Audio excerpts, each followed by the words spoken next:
తాకట్లో ఉన్న మీ బంగారాన్ని విడిపించి ఆ రోజు ఆన్లైన్ రేటుకి కొంటాం. Sharma gold company. నమస్తే గురుగారు. శ్రీమాత్రే నమః. గురుగారు, మాఘ పౌర్ణిమ, అన్ని పౌర్ణములకి దీనికి ఏంటి డిఫరెన్స్? ఏం చేయాలి ఈరోజు, ఏం అస్సలు చేయకూడదు, ఎలా ఈ రోజుని సద్వినియోగం చేసుకోవాలి? ఒక్కొక్క పౌర్ణమికి ఒక్కొక్క విశిష్టత ఉంటుంది. మాఘ పౌర్ణమికి ఉన్న విశిష్టత ఏమిటంటే, మీరు ఏదైతే సంకల్పం చేస్తారో ఆ సంకల్పం ఫుల్ఫిల్ అయ్యేటువంటి పౌర్ణమి ఇది మాఘ పౌర్ణమి. ఎందుకండి అంటే ఈ పౌర్ణమి కర్మదగ్ధం చేసే పౌర్ణమి అంటారు దీన్ని. ఓకే. బికాజ్ ఆఫ్ ఈ పౌర్ణమి ఏర్పడడం ఎట్లా ఏర్పడుతుంది, మనకి ఇప్పుడు కూడా రవిచంద్రులు 180 degrees ఆఫ్ దీంట్లో ఉంటారు. రవి కుంభరాశిలో ఉంటాడు ఈ పౌర్ణమికి, చంద్రుడేమో మఖా నక్షత్రంలో ఉన్నాడు కాబట్టి మాఘమాసం వచ్చింది మనకి. పౌర్ణమి రోజు సింహరాశిలో ఉంటాడు.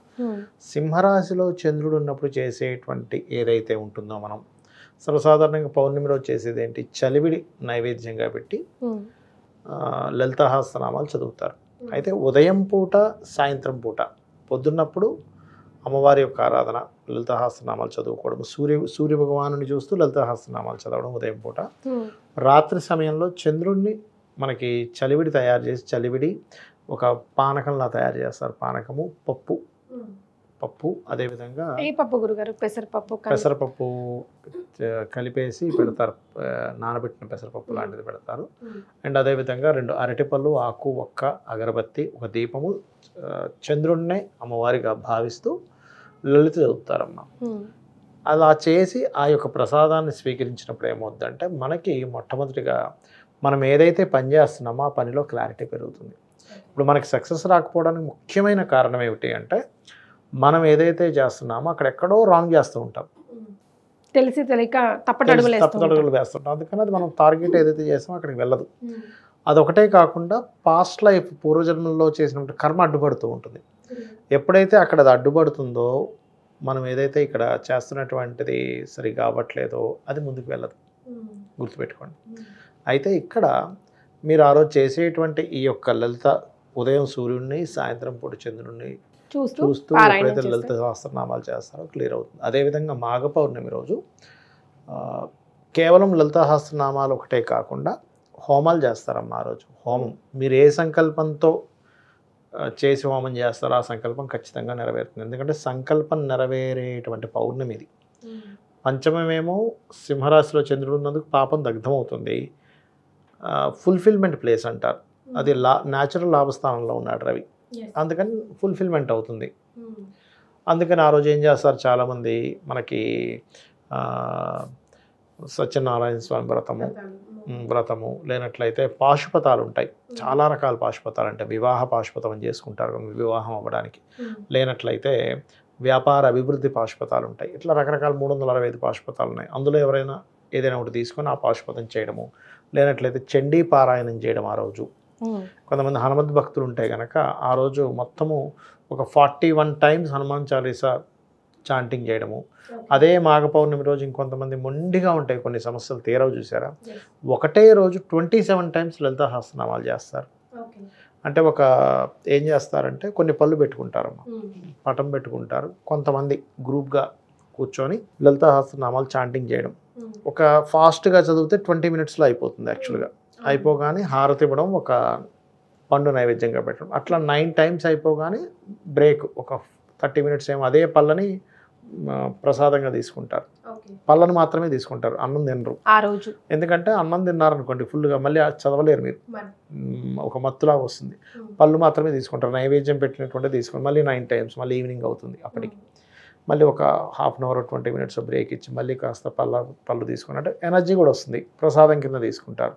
మళ్ళీ 9 times, అట్లా 27 times ఎవరైనా మాఘ పౌర్ణమి నాడు కనుక చేసినట్లయితే వాళ్ళ పూర్వజన్మ కర్మ దగ్ధమవుతూ వాళ్ళు ఏదైతే సంకల్పం అనుకుంటున్నారో ఆ యొక్క సంకల్పం అమ్మవారు ఖచ్చితంగా నెరవేరేలా చేస్తుంది. అది ఏదైనా కానివ్వండి, ఇది అది అని కాదు.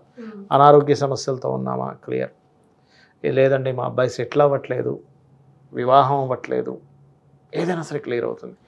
భక్తి శ్రద్ధ, అమ్మవారికి నేను చేస్తున్నాను, అమ్మవారు ఇక్కడ ఉంది నేను చెప్పుకుంటున్నాను, నా వంతు నేను చేస్తున్నా. ఇప్పుడు మీకు అమ్మవారు ఒక అనుగ్రహం ఇవ్వాలంటే ఏదో ఒకటి చేయాలి కదా.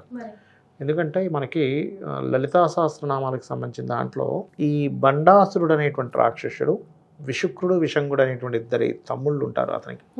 అందరు దేవతల యొక్క రసాన్ని అంటే వాళ్ళలో ఉండేటువంటి ఉత్సాహాన్ని అన్నింటినీ తీసేస్తాడు, మొత్తం తీసేస్తాడు.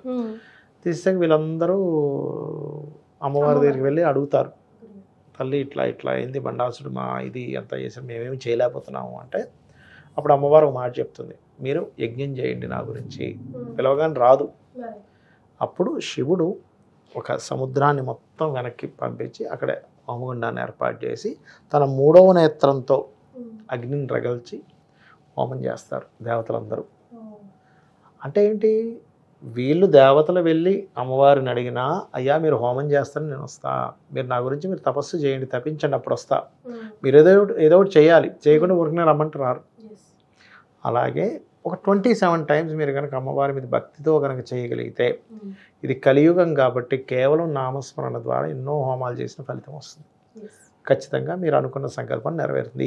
ఈ మాఘ పౌర్ణమి రోజు ఇది చేసి చూడండి, చాలా మార్పు వస్తుందమ్మా. మన తత్వంలో మార్పు వస్తుంది, మన ఐడియాలజీ, మనం ఆలోచించే విధానంలో మార్పు వస్తుంది.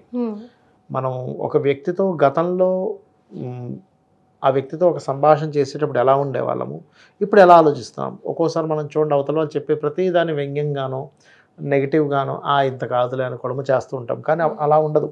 అమ్మవారి ఆరాధన చేసినప్పుడు ఏమవుతుందంటే జస్ట్ ఓకే ఇలా చెప్తున్నారు ఫైన్ అని అనుకుంటాం, కానీ దాన్ని మనం ఏమీ వ్యంగ్యంగా చూడం, రెస్పెక్ట్ ఇస్తూ ఉంటాం. మనకు నచ్చితే తీసుకుంటాం, లేకపోతే లేదు లేదు ఫైన్, అది నిజమో అబద్ధం మనకు ఎందుకు వదిలేస్తాం. అట్లా ఉంటుంది, మనిషి యొక్క నేచర్ చాలా మారుతుంది. అది ఏంటంటే అమ్మ, చందోలు రాఘవనారాయణ శాస్త్రి గారు ఒక ఆయన ఉండేవారు. ఆయనకు కూడా ఇలాగే చాలా కష్టకాలం వచ్చినప్పుడు ఆయన కనీసం అమ్మవారికి ఏమీ పెట్టడానికి కూడా లేదు ఆయన దగ్గర.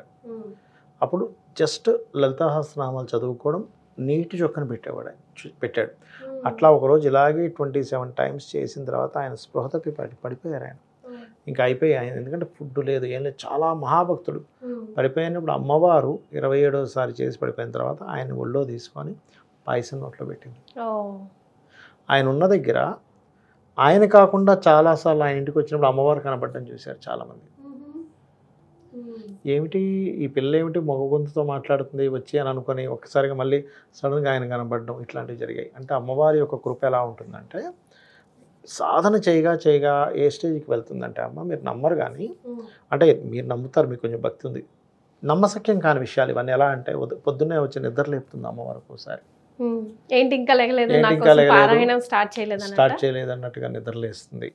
అదేవిధంగా మీరు అభిషేకం చేసేటప్పుడు నవ్వు మొహం కనిపిస్తుంది ముఖంలో. ఏదైనా ఒక విగ్రహం ఉందనుకో, నా దగ్గర ఇంత విగ్రహం ఉంది, అభిషేకం చేస్తారు, నవ్వు కనిపిస్తుంటే నవ్వుతున్నట్టు అనిపిస్తుంది అమ్మవారు. అదేవిధంగా ఎప్పుడైనా కొంచెం లేట్ అయిందనుకో, ఏంటి ఇంకా లేట్గా వచ్చావు అన్నట్టుగా అనిపిస్తూ ఉంటుంది, ఫీలింగ్ వస్తూ ఉంటుంది. మీకు ఏదైనా ఒక ప్రశ్నకి సమాధానం కావాలన్నప్పుడు అదే అమ్మవారు కళ్ళు కనబడి కూడా సమాధానం చెప్తున్నాము. అమ్మవారిని కనుక అంత భక్తి శ్రద్ధలతో పూజిస్తే ఇది అందరికీ సాధ్యమే. ఏదో వీళ్ళకి మాత్రమే సాధ్యం, వీళ్ళకి సాధ్యం కాదనేటువంటిది లేదు. సోల్ ఎంత క్లీన్ గా పెట్టుకున్నాం, ఎంత క్లీన్ గా ఆవిడ్ని ఆరాధిస్తున్నాం అన్నది ఎప్పుడు ప్లేస్ వెరీ ఇంపార్టెంట్ రోల్ కదా గురుగారు. ఎగ్జాక్ట్లీ. సో మాఘమాసం మనందరి చేతుల్లోనే ఉంది కాబట్టి గురుగారు చెప్పినట్టు చేసి చూడండి. మీకు ఎలా అనిపించిందో, మీకు ఒకవేళ మంచిగా అనిపిస్తే, లేదా మీ దాకా ఈ వీడియో చేరితే 10 మందితో షేర్ చేసుకొని వాళ్ళు కూడా బాగుపడడానికి, అది కూడా పుణ్య కార్యక్రమమే కదా గురుగారు, మీరు దోహదపడండి. మీకు ఎలా అనిపించింది, ఎలాంటి రిజల్ట్ వచ్చిందో కామెంట్ చేయడం మాత్రం మర్చిపోదు. ధన్యవాదాలు గురుగారు. శ్రీమాత్రే నమః. శ్రీమాత్రే నమః.